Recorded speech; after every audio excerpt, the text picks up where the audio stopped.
Working mothers make a significant portion of labor force in the United States, yet this often under-resourced group faces unique challenges in meeting physical activity recommendations due to competing demands on time juggling work, family, and personal life.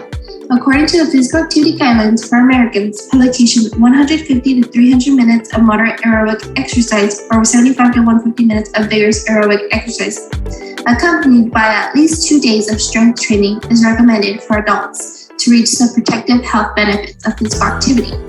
Among women ages 18 to 65 in the United States, the prevalence of several chronic diseases is steadily increasing. However, being physically active is a major contributor to overall health and wellness. Getting sufficient physical activity is associated with reduced risk of many major chronic diseases, including hypertension, depression, diabetes, and obesity. The intervention that our study was based on used social cognitive theory to encourage working mothers to change physical activity behaviors through self-efficacy, self-regulation, goal setting, and intrinsic motivation. The participants attended 2 courses spaced 3 weeks apart. The first lasted for 2 hours and the second lasted for an hour and a half. Social cognitive theory has been shown to be effective in behavior change, but for working mothers with physical activity, a short-term intervention did not produce long-term results.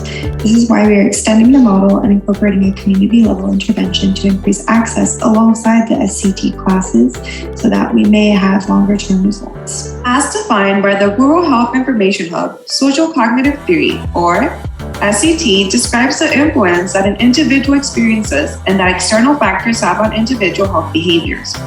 Through the SCT, we can give working mothers the tools they need to instill expectations, self-efficacy, self-control, and positive reinforcements to achieve the desirable behavior change.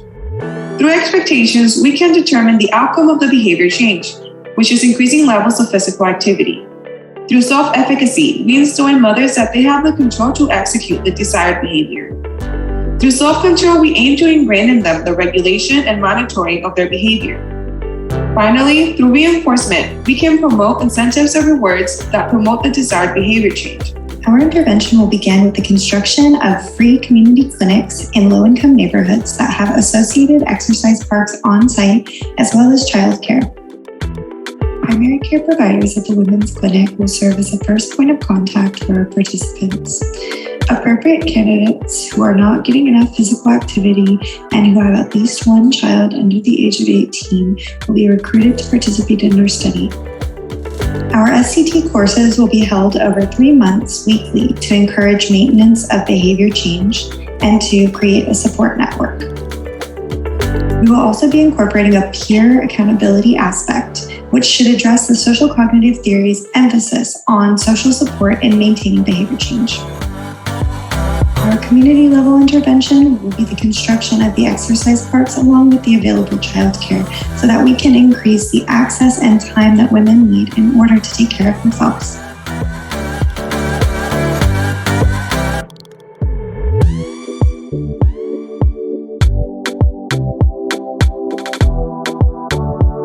I'm a working mom, and after having my first kid, I didn't have time to exercise. I didn't feel like I had the skills, ability, or time to really do what I needed to do for myself. My primary healthcare provider at the Women's Clinic recommended the fit4moms exercise program. And after joining their SCT group, including like a peer accountability aspect and having access to this park and childcare, I've been able to get my exercise goals underway.